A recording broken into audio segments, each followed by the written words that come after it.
Good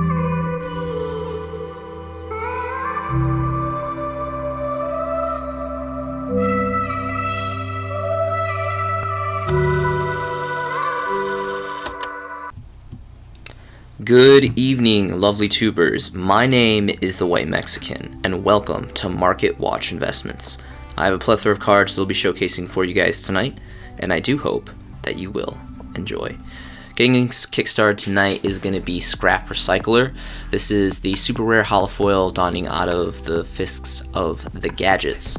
Now, if you take a look at the first effect, so this has two different effects that you can proc with this card. This first effect is just obscene. It's a Foolish Burial on legs for any machine type monster, so very, very generic for machines, and that particular effect is not once per turn. To me, that it just like is ridiculously good. And then of course this secondary effect specifically for Earth machines. Most machines for the most part are Earth. Some are dark and light, but you know, great synergies with machines in general. So starting market price for this for bulk prices, first editions, near mint slightly played, is roughly around 2 bones for the first couple stacks here. And there's a fat sack of 24 here from Core TCG holding it down for 2 bones. So all around just completely blowout card for machines. There are a couple other variants, but this is the only holofoil as a super, so I really recommend that, seeing how the rest of the other ones are just really, really low peasant rarities. Okay. Next is going to be Christia. So, first edition near mint copies of original secret rare variants of Christia, dawning from Stardust Overdrive, are 1,000 bones. Incredible. There's one here, and then it goes to 1,200, and then 2K. It's just very, very, very pricey.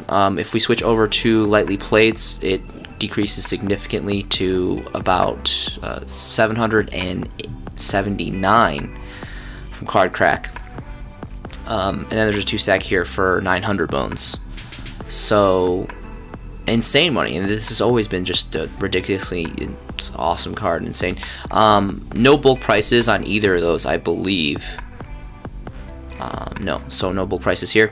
But this, you know, let's go ahead and do something a little sacrilegious. Let's go and see what the unlimiteds are going. A little sacrilegious, but it's not really so sacrilegious for this card, but this is just such a blowout card. I mean, it's high rarity, secret rare, has amazing artwork, completely blowout effect, like one of the strongest boss light monsters of all time in my personal opinion.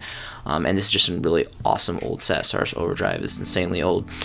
So about 66 bones for lightly played unlimiteds, and then near mint copies of unlimiteds are going to start around 85 bones. And I'm sure there's some bulk prices for the unlimiteds at least. So 2 prices here for bulk prices, 95, and then 90 plus this 5 bone shipping for near mint variants. Alternatively, of course, there are other variants. My personal go-to is the 2011 Collector's Tin Super Rares. Of course, there's the mirrored Super Rares from Destiny Soldier, but this was a lot newer. The 2011 Collector Tins promos were a lot older, and these are still relatively affordable. If you can pick these up onesie twosies for, like, I mean, 1-2 bones, I think that's an excellent buy. I don't think that this card's going to stay around the 3-4 range forever, so food for thought.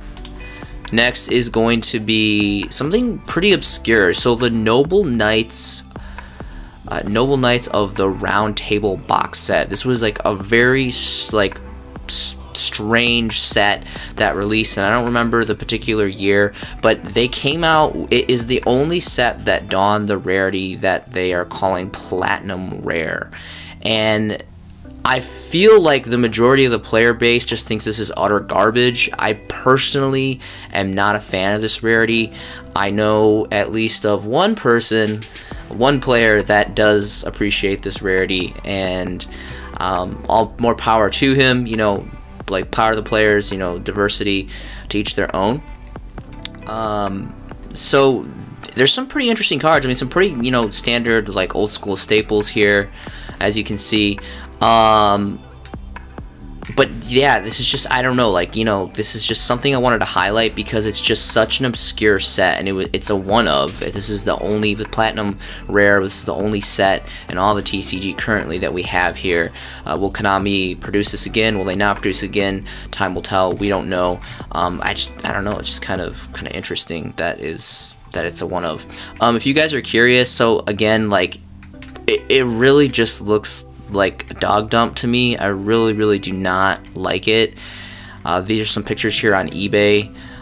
I like the foiling of the name, how it's like secret. That looks really cool. And then it's like a blend of like wanting to be like an ultimate rare, but then it's also like got gold mixed in within it, and it's just kind of too much. It's kind of too much at once for me personally. Alright, next is going to be Dark Magician, the red artwork variant. So to my understanding, this is a solo print. The only copy that we have here in English in TCG is from King of Games Yugi's Legendary Decks, of course, as an ultra rare. And you know, for Dark Magician players, I know you're out there, you know, this may or may not be a collector's card. I mean, this is the only variant that we have of the Red Dark Magician to date, so this is, I would say, a medium-sized collector's product for Dark Magician players specifically. And starting market price for these, for Near Mint First Editions, is going to be 9 bones, so it's not like insanely cheap for this card, but given that it is a solo print, I am kind of surprised that it is not more. Because that's a couple years old now. So let's go ahead and switch over to bulk prices. Bulk prices jump up to 15 bones for stacks and then doubles to 30 quickly. If we factor in lightly playeds, again, they're going to be about 9 bones here for a stack of 6. And then there's a couple other stacks here available. Okay, awesome. So everyone's teching in and kind of like mediumly talking about Neteria Rose Whip, which is a fantastic card. It's a tuner, you can normal summon it, it's a plant, and it has just amazing control advantage to it. But another card that has, you know, just as much control aspect to it is Medium of the Ice Barrier.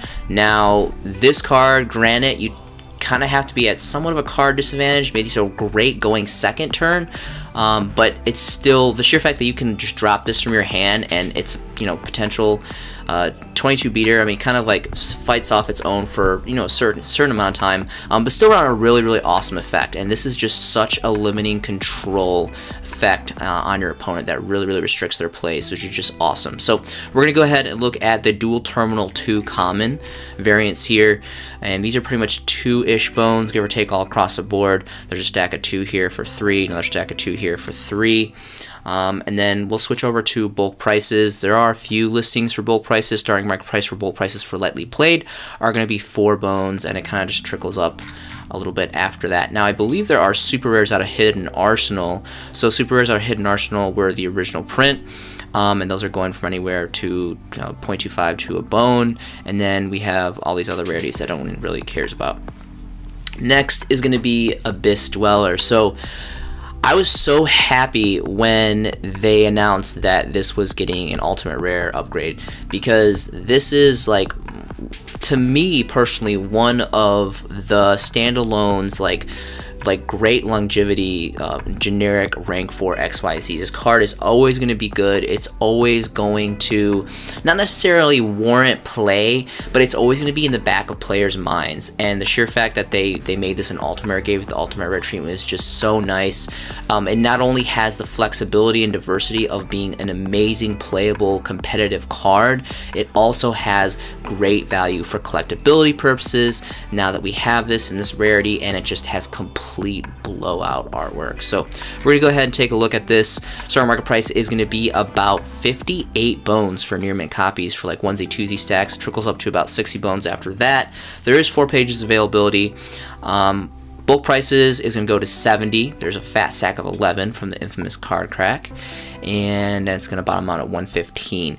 Again, now this 70 bone mark is not insanely affordable, but again, given like the merit of this card and the longevity of this card and the fame of this card and the playability of this card, you know, it's completely up to you guys, but I think this is a really great card. Alternatively, of course, there are a couple other variants, more specifically the original Secret Rares from Burning Rising Abyss, and then of course the Secret Forces Mirrored Super Rares. These ones are the to go to for playability purposes, of course, and they're very affordable, plenty in the market.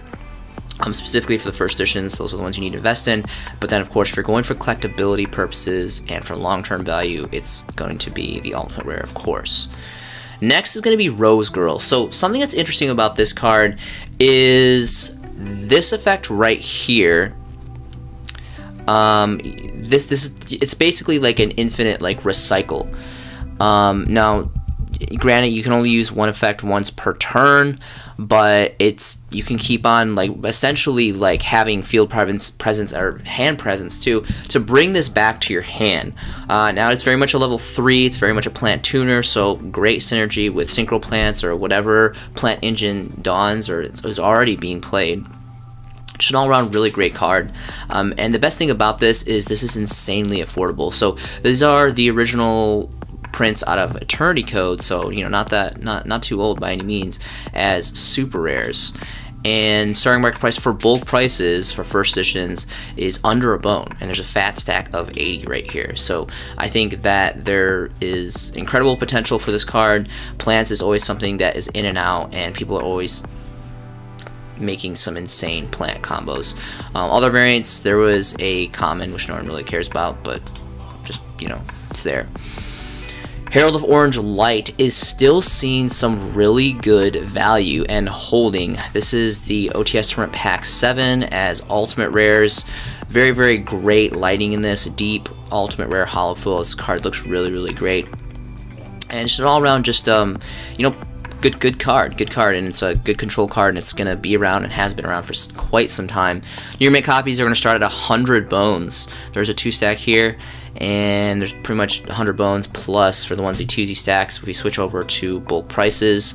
Now again, this is a great playable card and all that, and you know, a popular card, but for the ultimate rare specifically, this is for collectability purposes. If you guys are going to get other ones to play with, I really recommend that you don't play with this one specifically. This is like for collector's purpose in my personal opinion, and that's why I have the near mint filter on this. I would not recommend investing in these collector's cards that are not almost near mint or near mint, because that's just the price differentiation between lightly played and near mint, regardless if it's first edition or not, or ultimate or ghost or secret, whatever it may be, it's too substantial. So I really recommend you guys only go for near mint for these higher collector, higher rarity cards. So starting market price is going to be 114 bones for this 2-play set of 6 here.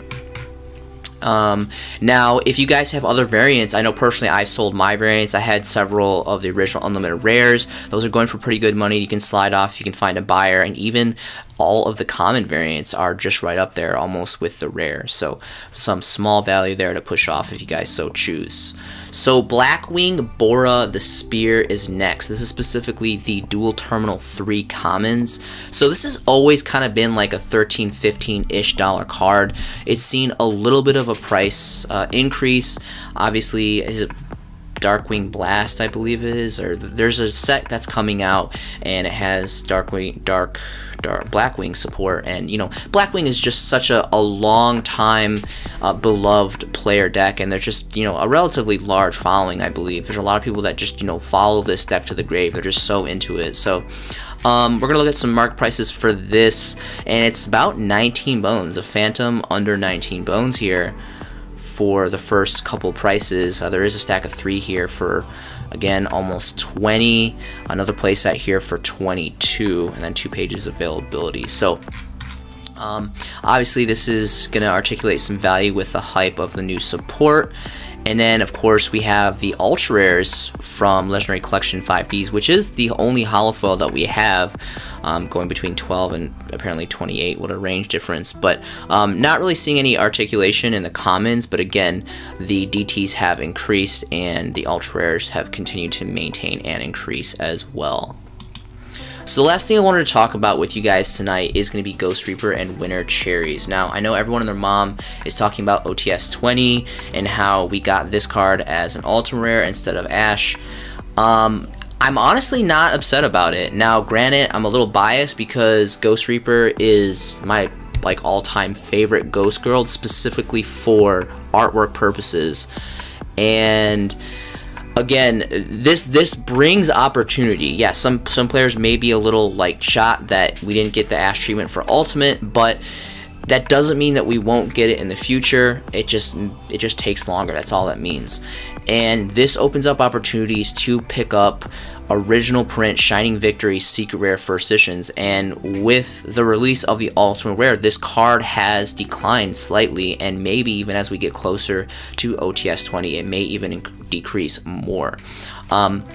Starting market price for original print near mint Shining Victory first edition copies stacks is about 15 bones. And then it goes to about 18. There's a stack of 6 here from Core TCG. Anything under 20 bones, again, like, I'm not saying go and just completely buy all these out, but, and again, like, this may continue to decrease as we get closer to OTS 20. Time will tell. But the thing about the Ghost Girls in general, it doesn't have to be specifically Ghost Reaper. Ghost Reaper just happens to be one of the less played ones and the more affordable ones, which is great for buyers. Now, the thing about the Ghost Girls, they are incredible collector cards.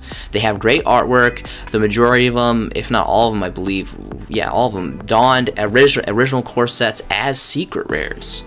And for the first and original prints, now some of them have ultimate rare updates. I think, yeah, like Ghost Ogre and some Starlight rares and all that stuff. But for me personally, for affordability purposes, but also having great collector's value and history merit, go for the original first edition original Ghost Girls. They come in and out of the meta for playability purposes, and they're just fantastic dual-pronged investments, playability and collectors. Thank you so much for joining me tonight. If you've enjoyed this content, please share it with someone that you believe will also enjoy it. The world is a dark place and life is difficult. Be aware that you never know what others are enduring. Please remember to be a friend, be a brother, be a sister. Love and encourage those that surround you always.